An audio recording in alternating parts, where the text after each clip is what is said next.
Viva Voz, com Vera Magalhães.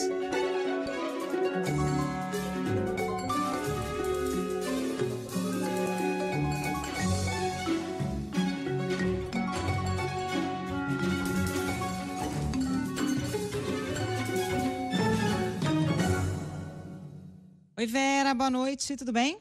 Oi, Carol, boa noite para você e para o Fernando, para todo mundo. Vera, a gente mudou a semana, mas o assunto continua o mesmo, né? Discussão do projeto de lei antifacção. Segundo o presidente da Câmara, a votação deve acontecer amanhã, mas o texto está longe de um consenso ainda. A gente tem as informações em Brasília com a Samantha Klein, que está acompanhando as negociações em torno do projeto. Oi, Samantha, boa noite.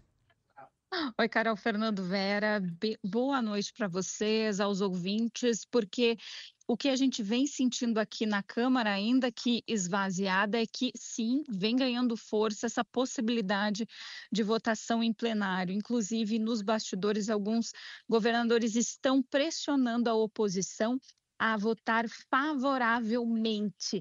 Quem acabou de falar que vai votar sim o texto e que diz que o governo tem medo dessa pauta foi o líder do PL, Sóstenes Cavalcante. O que ele afirmou, conversou aqui com os jornalistas, disse que o PL vai votar em peso por esse texto, mas vai defender um destaque para fazer a equiparação das facções aos grupos terroristas. Ele foi até questionado se isso não vai trazer aí problemas com relação a investimentos estrangeiros. Ele disse que não, que o problema é quando se tem grupos faccionados que trazem aí problemas para populações inteiras. Então, diante dessa nova pressão, ainda que não se tenha certeza sobre mudanças nesse novo texto, a oposição está ganhando corpo aí para votar favoravelmente. Já um pouquinho antes, Lindbergh Farias, líder do PT, disse que pelo menos 3 pontos precisam ser modificados neste texto. O que ele disse? A questão ali do perdimento de bens, ou seja, nada mais é do que a apreensão de bens junto a facções criminosas, bens do tráfico de drogas, que alimentam fundos que dão recursos para a Polícia Federal. Ele trouxe um dado que é interno do governo, que não tinha sido divulgado ainda, mas que cerca de 360 milhões de reais por ano poderiam ser perdidos para a Polícia Federal. Ou seja, diante de um orçamento que já é restrito, esse valor aí traria muita diferença. E ele disse que tem questões ali também de legislação e até mesmo, ao invés de se utilizar facção, aquele termo domínio social estruturado que foi colocado por Guilherme Derrite no texto, pode aí trazer problemas em termos de legislação. Mas Lindbergh não disse em nenhum momento que os governistas não votarão contra. Ele pediu mais uma vez ali modificação do relator, mas isso já é certo que não vai acontecer. O Mota não vai mudar de ideia. Então, outro ponto é insistir nessas modificações aí do texto e trabalhar também junto à frente no Senado, porque o governo está trabalhando já com os senadores para eventuais problemas neste texto serem modificados no Senado. Essa, por enquanto, é a estimativa e, claro, o Mota aí que vem declarando em entrevistas e também nas redes sociais que a votação vai sim acontecer amanhã. Com vocês. Obrigada, Samantha. E aí, Vera, você acha que essa votação sai amanhã? Porque da semana passada para essa já estamos aí na 4ª versão, mas tem pontos importantes que o Derrite não mexeu e o tema é polêmico ainda, né? Tem gente criticando tanto de um lado quanto do outro. Exatamente, Carol. Principalmente do lado das corporações, como a Polícia Federal, e do governo. Ainda muita resistência ao projeto dele. O Lindbergh Farias chegou a fazer uma postagem dizendo que ele tinha que ser destituído da relatoria, a relatoria tinha de ser trocada, porque muitas versões teriam descredenciado o Derrite como possível relator dessa matéria. Mesmo a direita tem algumas críticas. O governador Ronaldo Caiado, por exemplo, está criticando o fato dele ter desistido de equiparar as facções criminosas a máfias e a grupos terroristas, acha que tinha que voltar com essa denominação. Então, muito ruído de todos os lados. Não se conseguiu um texto que tecnicamente seja considerado a prova de judicialização, que tenha retirado todas as inconstitucionalidades apontadas no relatório do DERIT, e o governo alegando que ainda agora, com 4 versões, indo para uma 5ª eventualmente, não está clara a atribuição da Polícia Federal e continua descapitalizada a Polícia Federal. Essa questão do perdimento de bens só depois do trânsito final em julgado também é vista como um ponto em que o relatório do DERIT ajuda, de alguma maneira, a blindar as organizações criminosas, as facções como o PCC, Comando Vermelho, porque a cúpula dessas organizações, que seria a atingida por essas ações que miram justamente a sua capacidade financeira e o seu poderio econômico,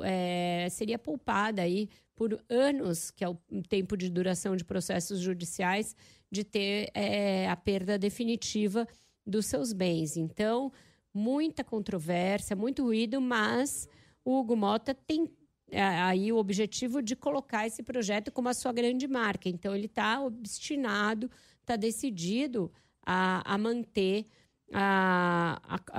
essa votação para amanhã. Agora, Vera, só queria adicionar uma informação que o Valor publicou hoje com relação... Porque quando esses bens são apreendidos e vão a leilão, eles vão para um fundo de segurança. E o Valor fez aqui um cálculo dizendo que em 2019, por exemplo, o país somou 4.300.000 em valores arrecadados nesses leilões. Depois, quando passa o governo federal a ter responsabilidade sobre esses bens, levar a leilão e pegar o dinheiro, esse valor foi para 129 milhões em recursos.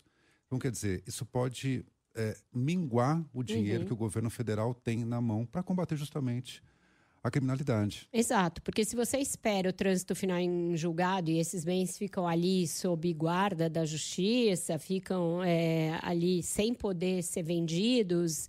eles vão perdendo valor. Quando é um automóvel, por exemplo, uma moto, algum outro bem que vai também tendo o valor reduzido a cada ano, isso tudo é diminuição de dinheiro que iria justamente para o enfrentamento dessas facções. Fernando, o projeto do governo, o original, previa que já, né, na fase de investigação, caso houvesse ali provas robustas, tal, se pudesse determinar o perdimento desses bens. Então, essa é uma das questões principais que estão sendo alegadas de por que o relatório do DERIT, ele representa, na verdade, uma coisa menos dura do que aquela que foi apresentada pelo governo originalmente. Vera, a gente tem aqui um trecho de uma fala do ministro da Justiça, Ricardo Lewandowski, que foi numa entrevista ao Portal J, em que ele fala sobre esse projeto e defende a rejeição desse texto aí do DERIT. Vamos ouvir.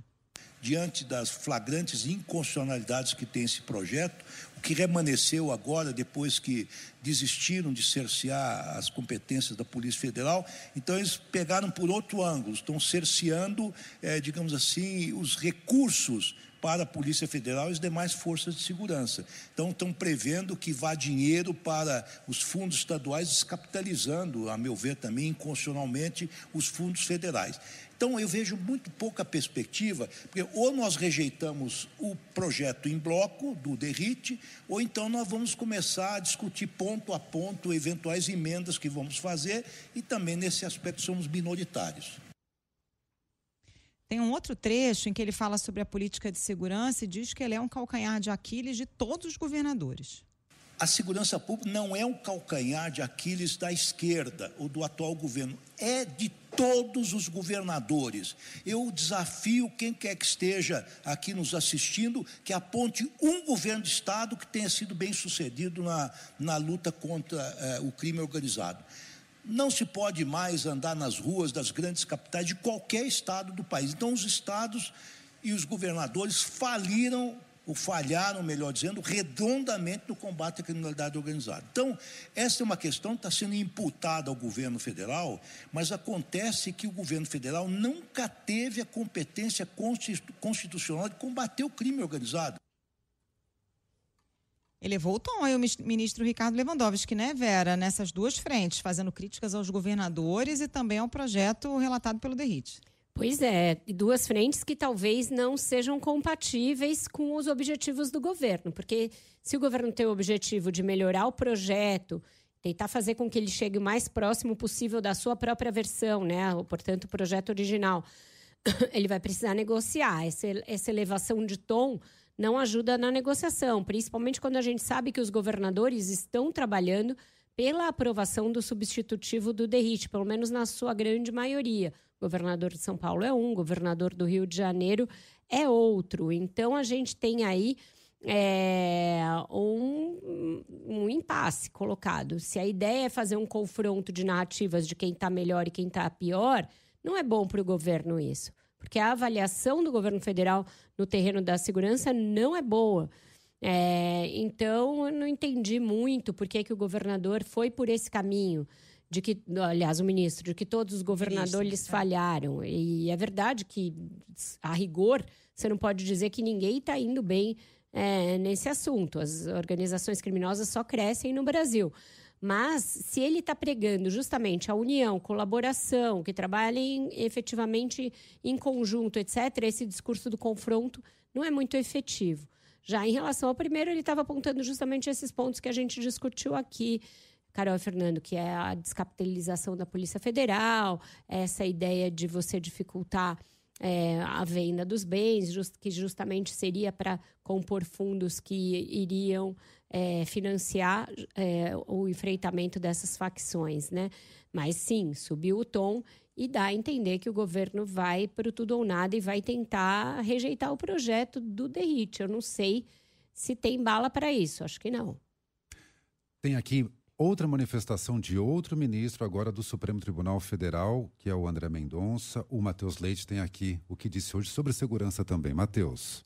Oi, Fernando. O ministro André Mendonça, do STF, afirmou que o Brasil está doente no que diz respeito à segurança pública e citou índices relacionados à violência e ao terrorismo para criticar a situação atual do país. Sem mencionar o governo Lula, o magistrado disse que mudanças estruturais dependem de políticas de Estado e não apenas de ações pontuais de governo. A fala ocorreu durante um almoço com empresários promovido pelo Grupo LIDE, em São Paulo. Durante o discurso, o ministro citou indicadores internacionais e afirmou que, ao comparar o Brasil com outras nações da América Latina, o país aparece atrás de vizinhos em métricas ligadas à estabilidade, violência e terrorismo.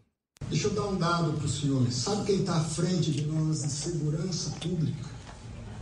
Paraguai, Argentina e Chile. Esse é o nosso dado da realidade. Nós estamos doentes e enfermos. Só não nos demos conta. E quem entende de segurança pública sabe que às vezes a gente quer tratar um problema de câncer com pílula de AS. Eu não estou defendendo A, B ou C. Eu estou dizendo que nós temos um problema sério de segurança pública. O encontro também contou com a presença do prefeito de São Paulo, Ricardo Nunes, que no breve discurso elogiou a atuação de Mendonça como relator do inquérito que investiga o esquema de descontos irregulares de aposentados e pensionistas do INSS. O ministro afirmou que não persegue investigados e que determina medidas judiciais apenas quando considera necessário para o andamento do processo. No encerramento do discurso, André Mendonça afirmou que o país vive um momento de insegurança jurídica e defendeu que o Supremo evite decisões que possam caracterizar o chamado ativismo judicial. Segundo ele, nenhum poder deve concentrar a primeira e a última palavra sobre todos os temas e o equilíbrio entre as instituições precisa ser preservado. Fernando. Tá certo, obrigado, Matheus Leite, com informações em São Paulo. Vera, afirmar que o Brasil está atrás em segurança pública de Paraguai, Argentina e Chile não é tão novo assim, né?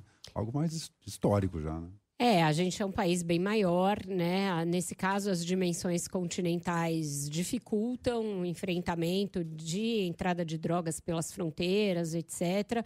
E a gente também hoje é um país exportador de drogas, além de contar com facções que são na origem brasileiras e hoje já são transnacionais e atuam, inclusive, nesses países. Então, sim, acho que o Brasil tem um problema mais grave no campo da segurança pública e no enfrentamento a essas facções que esses vizinhos citados pelo ministro. Mas a gente viu aí um discurso do ministro, que participou almoço lá do LIDE, né, do Grupo Empresarial, cheio de recados, né? E se colocando ali como um defensor de adoção de medidas mais duras na área da segurança, e isso o coloca ali em linha, em sintonia com o que a direita tem preconizado, ele que foi nomeado pelo ex-presidente Jair Bolsonaro. E quando ele fala em relação à necessidade de harmonia entre os poderes e fala da maneira como ele está conduzindo o inquérito do INSS, tem alguns recados sutis aí, né? Quando ele diz que só determina medidas judiciais quando é extremamente necessário, ele está colocando um estilo diferente do ministro Alexandre de Moraes, claramente. Ele não cita, ele não faz nenhum confronto direto, mas fica subentendido ali que ele está dizendo que existe uma possibilidade de uma atuação mais discreta por parte dos ministros do Supremo e defendendo isso, propugnando que assim seja. Então, acho que o ministro André Mendonça está muito presente na política paulista hoje em dia. Ele é muito próximo do governador Tarcísio de Freitas, também muito próximo do prefeito da cidade, Ricardo Nunes. Tem aliados dele designados, inclusive no Tribunal de Contas do Estado. Então, é alguém que tem ali relações próximas e que nos bastidores a gente ouve muito que uma vez Tarcísio de Freitas se concorresse e vencesse a presidência, provavelmente o André Mendonça teria uma grande influência na composição do seu governo, indicando o ministro da Justiça, etc. Então, a presença dele nesse evento e o tom da fala mostram essa proximidade. Vera, ainda na área da segurança, o governo do estado aqui no Rio anunciou que vai começar nos próximos dias a remover mais de 13 mil barricadas colocadas por criminosos em vias públicas. O Matheus Maciel tem as informações para a gente. Oi, Matheus, boa noite. Isso, Carol, boa noite para ti e para todos. O governador do Rio, Cláudio Castro, apresentou hoje pela manhã um plano de ação para remover essas barricadas de ruas e acessos a comunidades de todo o estado. Foi apelidado de Barricada Zero essa operação, que tem como objetivo tirar ao menos 13.600 barreiras que foram instaladas por criminosos e mapeadas pelo Instituto de Segurança Pública através de drones e registros policiais. Nessa primeira fase, as ações vão ser destinadas a 12 municípios da região metropolitana. O planejamento vai ser montado com as prefeituras até a quarta-feira e a expectativa é que as primeiras remoções comecem a partir da semana que vem. Os poderes municipais vão receber 50 kits de demolição, que é basicamente composto por ferramentas de alto desempenho como rompedores hidráulicos, motosserras e caminhões. O governo do estado também vai custear retroescavadeiras e caminhões basculantes, além de disponibilizar apoio das forças de segurança nessas ações. O governador Cláudio Castro disse ainda que a ideia é que, à medida que as mais barricadas continuem a aparecer, mais operações policiais sejam realizadas nesse local. Vamos ouvi-lo. Que a gente possa saber imediatamente onde essas barricadas voltarem, e a ideia são operações da polícia em todo local onde a barricada voltar. Então, voltou uma barricada, vai ter uma operação. Voltou da barricada, terá outra operação, e assim a gente espera ir desincentivando essa ação de ir montando uma barricada quando o criminoso tiver certeza de que, se ele voltar à barricada, o Estado fará uma operação bem maior aí, sim, com BOB, com CORE, com toda a estrutura das nossas polícias. Apesar desse monitoramento criado pelo Instituto de Segurança Pública aqui do Rio, com geointeligência baseada em denúncias de moradores, imagens de drone e registros policiais que apontam esses 13.600 pontos, de acordo com o Castro, é provável que esse número seja ainda maior, porque o governo não conseguiu mapear todo o território estadual. Ele também anunciou um sistema de bonificação para os policiais que retirarem as barricadas e garantirem que os locais não sejam alvos de novas barreiras, mas não especificou como isso seria controlado, como seria feita essa destinação de bonificação aos policiais. Entre as cidades que mais sofrem com o problema estão São Gonçalo e São João de Meriti, onde é apontado que a presença de grupos armados e disputas territoriais impõe maior número de obstruções. Os moradores ainda poderão, Carol, denunciar através de um Disque Barricadas, um derivado do Disque Denúncia, um telefone então criado exclusivamente com essa finalidade. Carol. Obrigada, Matheus. É um problema muito sério aqui no Rio, Vera, essa questão, e Fernando, das barricadas, não só em comunidades, tem bairros das cidades também que são alvo. As barricadas são ali o que a gente vê, mas o que está por trás é o domínio do território, com cobrança de taxas, com achaques a moradores. Só retirar a barricada física é um começo, mas não resolve totalmente o problema. Mesmo porque se tira uma hoje, amanhã surge em outro ponto, né, Carol? É um dos aspectos em que se acaba enxugando gelo, infelizmente. Mas, por outro lado, parece que a esquerda tem muito pouca percepção da gravidade que representam, né, as barricadas. Não é um tema que você vê a esquerda tratar. E é algo que impacta demais a vida das pessoas que vivem sob o domínio dessas facções. É uma coisa real e também simbólica. É como você está falando, a barricada é um obstáculo físico que você enfrenta para chegar na sua casa, mas é também um símbolo desse domínio que não é do Estado, é um domínio de organizações criminosas que submete as pessoas a julgo financeiro, ao medo, a torturas, a toda sorte de abusos, sem que a esquerda dê o devido valor para isso, porque é importante, porque parece algo menor, é tratado como algo ali menor e não é. É realmente grave, importante, e isso mostra um pouco dessa desconexão, a dificuldade que a esquerda tem de falar do tema da segurança pública. Vamos fazer nosso intervalo, depois o Repórter CBN, a gente volta já aqui com o Viva Voz. Estamos de volta aqui com o Viva Voz, agora a gente fala sobre economia, saiu prévia do PIB, né, mostrando aí uma queda de 0,9% no terceiro trimestre do ano. Ana Carolina Tomé tem os números para a gente depois comentar. Oi, Ana, boa noite. Oi, Carol. Boa noite para você e para os nossos ouvintes. Pois é, essa prévia do PIB medida pelo Banco Central registrou uma queda de 0,9% no terceiro trimestre do ano, segundo os dados que foram divulgados hoje. É a primeira contração mais forte da economia nos últimos 2 anos. A última vez já havia sido justamente no terceiro trimestre de 2023, com uma queda no índice de 0,5%. No mês de setembro, o IBCBR registrou queda de 0,2%. Mesmo com o resultado trimestral, na comparação com os últimos 12 meses, o índice segue positivo em 3%. Já no acumulado desde o início do ano, o crescimento é de 2,6% na comparação com os 9 primeiros meses do ano passado.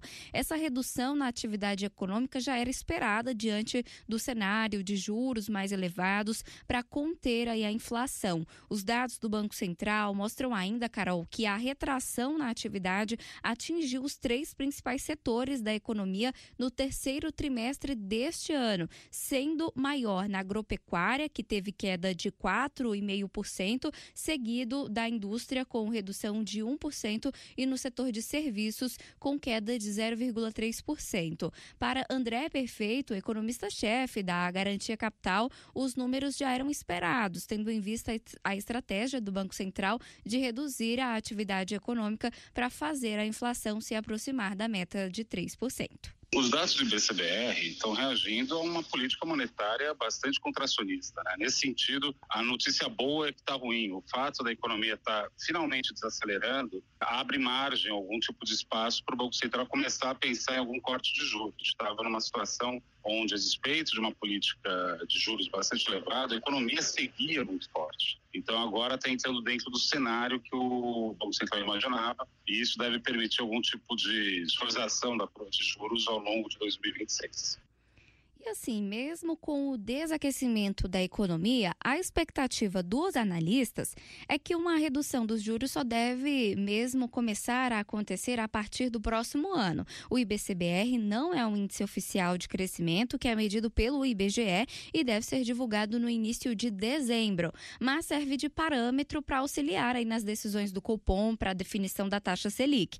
As projeções do mercado financeiro para o ano indicam que o PIB deve crescer 2,5% 2,1% em 2025, contra um crescimento de 3,4% no ano passado. Carol. Obrigada, Ana. Vera, um resultado aí em linha com o que já era esperado, né? Diante dessa alta prolongada da taxa de juros, o Ministério da Fazenda e o Banco Central têm travado aí uma certa disputa de números, né? O ministro da Fazenda, Fernando Haddad, por exemplo, citou algumas projeções macroeconômicas, dizendo que se em vez de 15% os juros estivessem em 12%, a inflação ficaria apenas 0,2 ponto percentual maior no horizonte aí da política monetária. São dados que são contestados por especialistas, mas tem essa queda de braço entre Fazenda e Banco Central, né? Acontece que 0,2% ponto percentual maior já é maior do que o topo da meta, que é onde está a inflação. E mesmo com os juros nesse patamar altíssimo, não teve um mês em que se conseguiu chegar na meta nos últimos 12 meses. O próprio Galípolo falou isso recentemente. Ele falou, olha, a gente está praticando essa taxa de juros para fazer a inflação caminhar para a meta e ainda assim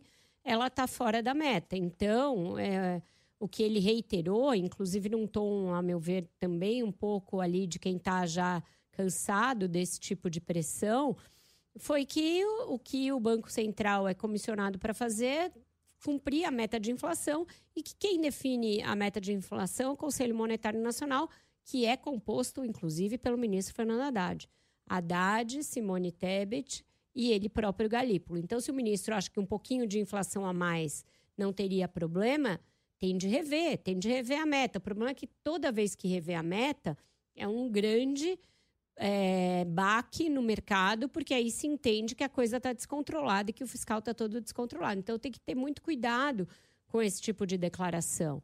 E o ministro ele está agora bem vocal nessa cobrança por redução da taxa de juros, coisa que no começo, mesmo quando era Roberto Campos Neto, ele era mais discreto. Ele deixava esse trabalho mais para a ala política do governo, mas agora ele está vocalizando isso com com um tom cada vez mais alto. Ele dá a entender, às vezes, que ele ainda acha que ele é chefe do Gabriel Galípolo, e ele não é mais. Gabriel Galípolo não é mais seu secretário executivo, é o presidente de um banco central autônomo. É isso que está faltando o governo entender. Em relação aos números aí da prévia do PIB, veja que mesmo com uma taxa de juros tão alta, começou a haver uma contração do crescimento, mas ainda a economia brasileira está crescendo num patamar de 3% ao ano. Então, ainda é um crescimento grande. Então, não sei se acho que a gente só vai ver mesmo os juros começarem a cair no início de 2026. Até lá, eu acho que segue tudo como dantes. No quartel de Abrantes, não vejo muito como essa pequena redução aí na prévia do PIB vai fazer o Banco Central mudar, justamente porque a inflação continua alta. E tem economistas contestando esse número aí da Haddad, projetando uma inflação, se essa taxa caísse para 12%, uma inflação entre 0,75 e 0,9 ponto percentual mais alta, e não esse 0,2 aí, como foi dito pelo ministro. Bom, vamos fazer um rápido intervalo, noticiário da sua região, a gente volta já com Viva Voz. A gente volta falando mais sobre as últimas possibilidades de defesa do ex-presidente Jair Bolsonaro antes do início do cumprimento da pena por tentativa de golpe.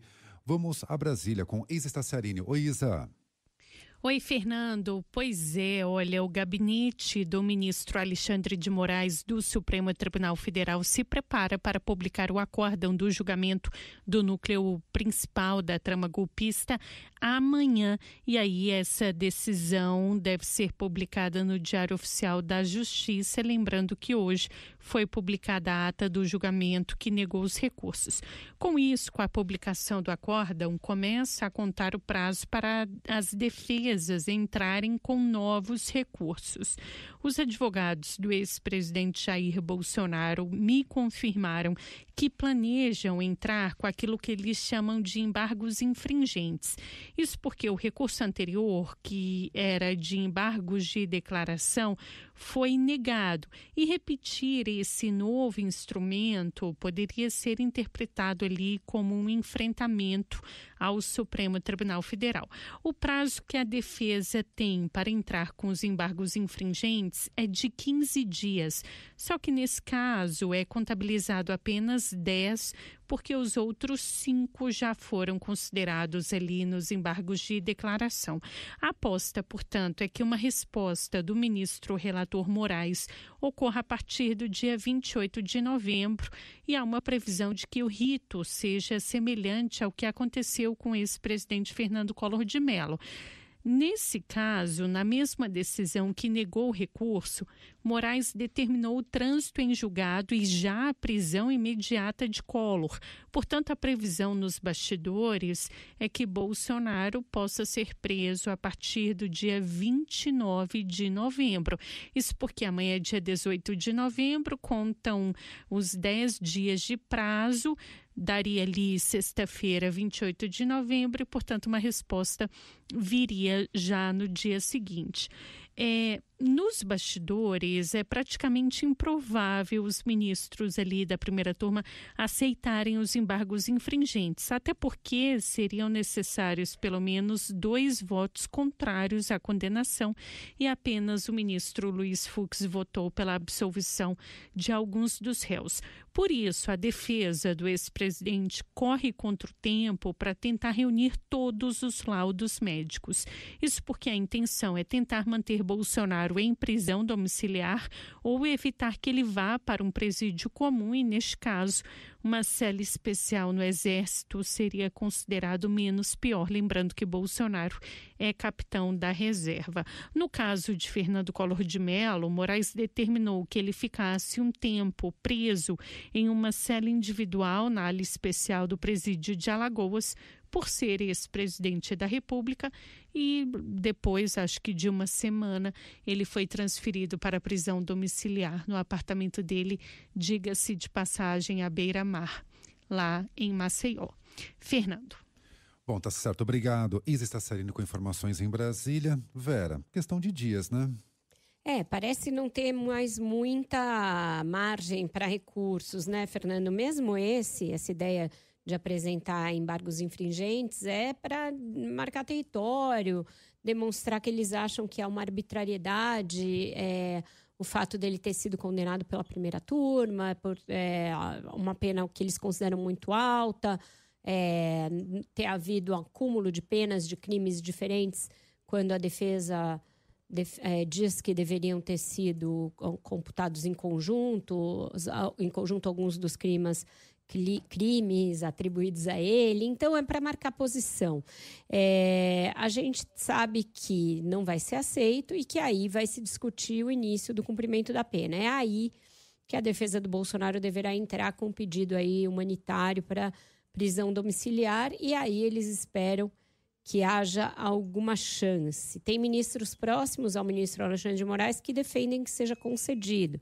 Acredito que vão tentar influenciá-lo nesse sentido, argumentar a favor justamente pela proximidade com o caso do ex-presidente Fernando Collor de Mello. A gente ainda não sabe se esse argumento vai ser aceito pelo ministro Alexandre de Moraes. Ninguém próximo a ele ouviu dele uma ponderação a respeito se ele considera que os casos são similares ou não, se ele acha que tem que ser tratados segundo a mesma régua.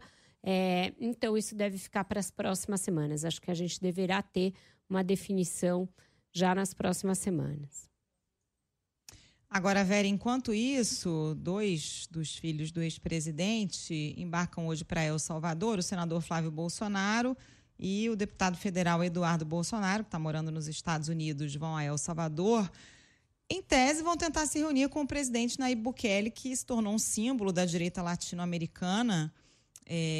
Mas tem uma apuração aqui do Lauro Jardim, colunista do Globo, de que o Bukele não os receberia pessoalmente, que a reunião dele seria com o ministro da Justiça e Segurança Pública de El Salvador, o Héctor Gustavo Villatoro Funes, que é quem tem recebido os políticos brasileiros de direita que desde o ano passado tem visitado o país para discutir o tema da segurança pública. O Flávio é presidente da Comissão de Segurança Pública no Senado, né? Protocolou no dia 4 de novembro esse requerimento para fazer uma visita institucional ao Bukele, citando aí um intercâmbio e tal. De qualquer forma, eles estão tentando se manter aí à frente dessa pauta da segurança pública, que é muito cara ao campo bolsonarista, né? Exatamente. A gente tem aí uma série de políticas bem heterodoxas implantadas pelo presidente Nayib Bukele em El Salvador e que viraram uma espécie de moda na direita brasileira, né? Inclusive, quando se tem alguém pregando o endurecimento no combate ao crime organizado, logo vem aquele carimbinho, o Bukele brasileiro. Só que a nossa legislação não permite que se faça muitas das coisas que estão sendo implementadas pelo governo salvadorenho. É importante que se diga isso, que não serve de espelho para o Brasil o que está sendo feito lá. E é bom que não sirva, porque é bom que a gente, se for fazer endurecimento nas penas, o faça primeiro pelo Congresso, que isso seja aceito pelo Supremo Tribunal Federal e não adotado como medidas de exceção. Desde março de 2022, como teve um fim de semana com muitos homicídios lá, ele suspendeu garantias constitucionais, permitiu prisões sem mandados judiciais, estendeu o tempo de detenção sem julgamento, restringiu o direito a presos terem acesso a advogados. Então, não é isso que se deseja para o Brasil. Se deseja que a gente faça mudanças na nossa legislação a partir de parâmetros técnicos e ouvidas aí várias partes que estão participando no combate ao crime organizado, para que se faça isso de uma maneira sistemática, mas sem arbítrio e sem adotar nenhum regime de exceção, porque a gente acredita que tem um aparato legal capaz de enfrentar o crime organizado sem precisar partir para isso, né? Vera, vamos lembrar de um candidato à Prefeitura de São Paulo na última eleição, Pablo Marçal, que também durante a campanha foi até lá e aconteceu a mesma coisa. Não foi recebido por Bukele, foi recebido também por um ministro que queria a foto, né, daquele momento para colocar na sua campanha, mas não conseguiu. Uma outra informação também que tem Bukele ou em El Salvador a noção de que é uma política de segurança pública totalmente equivocada, né? É um exemplo de um regime autocrático, beirando ali a ditadura. Magno Malta pediu para ouvir o Bukele na CPI do crime organizado. Nós até citamos isso aqui recentemente. Se ele nem lá em El Salvador vai receber quem vai visitá-lo, dificilmente vai participar de uma CPI aqui. Remotamente de uma CPI no Brasil. Me parece mais algo para mídia, né? Quando você cita o nome dele, acaba gerando menção midiática. Fernando, é isso, virou pop alguém que adota medidas típicas, sim, de um regime autocrático. Isso pode diminuir no curto prazo os índices de criminalidade, como de fato tem diminuído, mas não é sustentável. E implica em uma série de violações a direitos humanos, porque no bolo ali que você faz para prender mais gente e tal, você pode cometer arbitrariedades. Então é importante que a gente endureça, sim, combate à criminalidade, mas sem resvalar para esse tipo de populismo fácil e que só parece resolver o problema e não resolve efetivamente. Então, esse político que você citou foi o candidato a prefeito aqui de São Paulo, Pablo Marçal, que queria também pegar para si o título de Bukele brasileiro, quando a gente sabe que a política de segurança pública não é ditada pelos municípios, é só acessoriamente, subsidiariamente, que os municípios atuam, né, nesse tema da segurança pública, né? Mas também não foi recebido, isso que você lembrou. Bom, antes da gente encerrar aqui o Viva Voz, vamos atualizar o noticiário sobre a COP, porque essa semana começa a parte mais política das negociações lá em Belém. Vamos até lá com o Leandro Gouveia. Oi, Leandro, boa noite para você de novo. Oi, Carol, boa noite a você. E as negociações a todo vapor, tanto que a organização da COP aprovou a extensão do horário de trabalho dos negociadores. Geralmente vai até às 18 horas, mas agora vai ser por tempo indeterminado, porque, segundo a presidência da COP, as partes, né, os países, estão engajados aí nesse propósito de implementação das ações climáticas. Isso foi anunciado agora há pouco em entrevista coletiva, e a ideia, segundo o presidente da COP, é aprovar o que ele tem chamado de pacotes de Belém. São 2 pacotes. O primeiro deles já pode ter um resultado final na quarta-feira, aí, com essa força-tarefa, na verdade um mutirão, que é uma palavra que tem sido muito usada aqui na COP30. Esse primeiro pacote traria aqueles 4 itens que tinham ficado de fora da agenda oficial, justamente que era para destravar a negociação entre esses itens.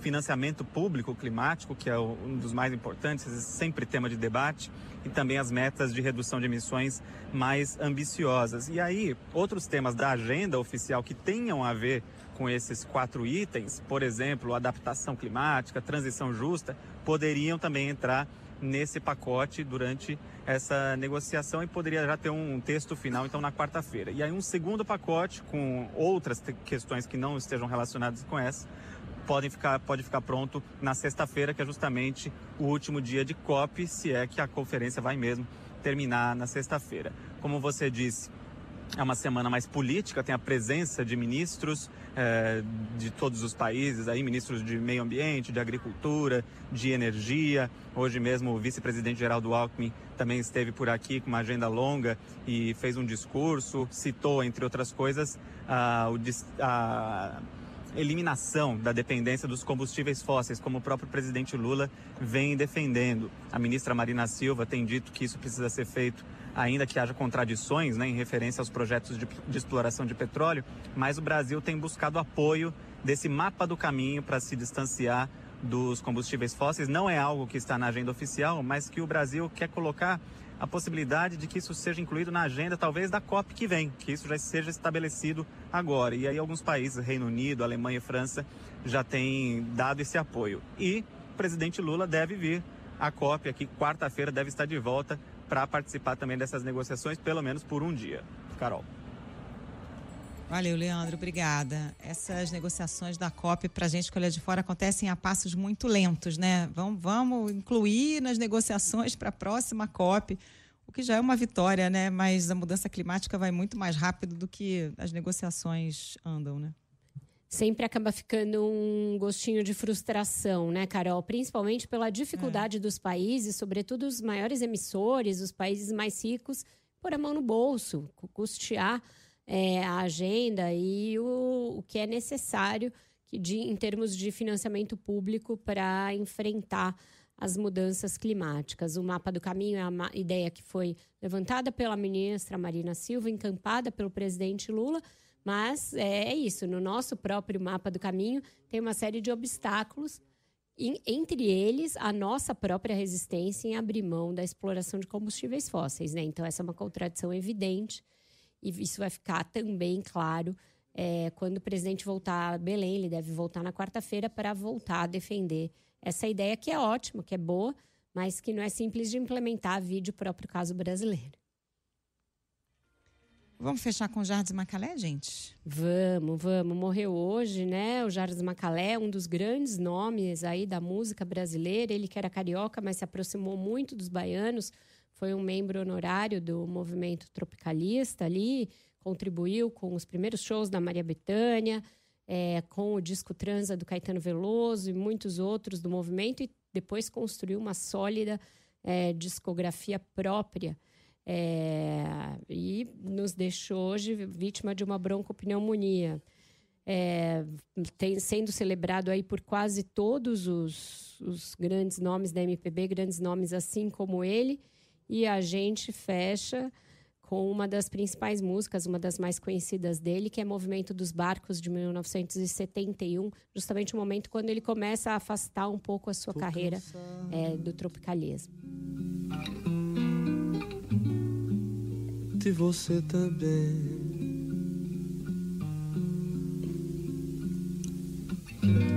Vou sair sem abrir a porta e não voltar nunca mais. Bonito. Vera, obrigada por hoje. Boa noite pra você. Até amanhã. Boa noite, gente. Até amanhã. Tchau, tchau. Até. Repórter CBN 72.